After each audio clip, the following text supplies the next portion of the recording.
కొత్తిమీర, కొబ్బరి, పల్లీలు చట్నీ చేస్తున్నానండి. కొత్తిమీర, కొబ్బరి, పుట్నాల పప్పు, పల్లీలు, కొద్దిగా చింతపండు, పచ్చిమిర్చి, కరివేపాకు, తాలింపుకి ఆవాలు, జీలకర్ర, కొంచెం నూనె, కొద్దిగా ఉప్పు అండి.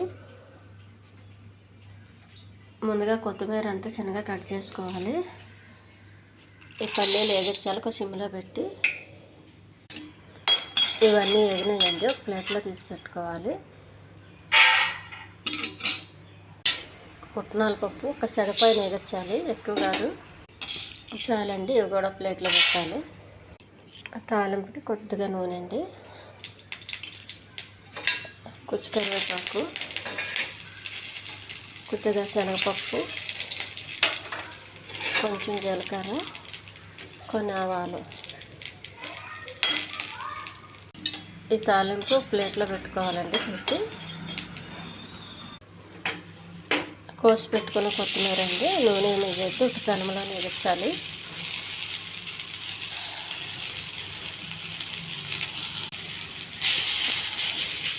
కొంచెం మంట ఐలో పెట్టుకొని వేగించాలి.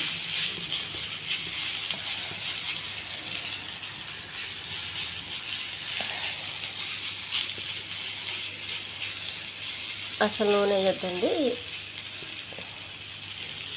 పచ్చిమిర్చి కూడా వేయించాలండి. కొద్దిగా చింతపండు,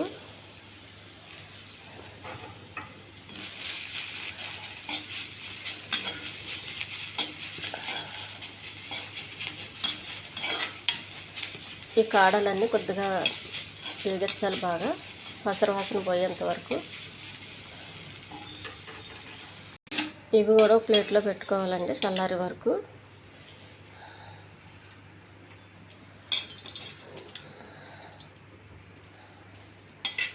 కొబ్బరి, పుట్నాలు, పల్లీలు మొత్తం వేసేయాలి. కొత్తిమీర, చింతపండు, పచ్చిమిర్చి అన్నీ వేసేయాలి. కొద్దిగా ఉప్పు కావలసినంత, కొంచెం వాటర్ అండి. చట్నీ రెడీ అయిందండి. ఒక గిన్నెలో తీసుకొని తాలింపు వేయాలండి. దీనికి కొత్తిమీర, పుట్నాలు, పల్లీలు టేస్టీ చట్నీ రెడీ అయిందండి.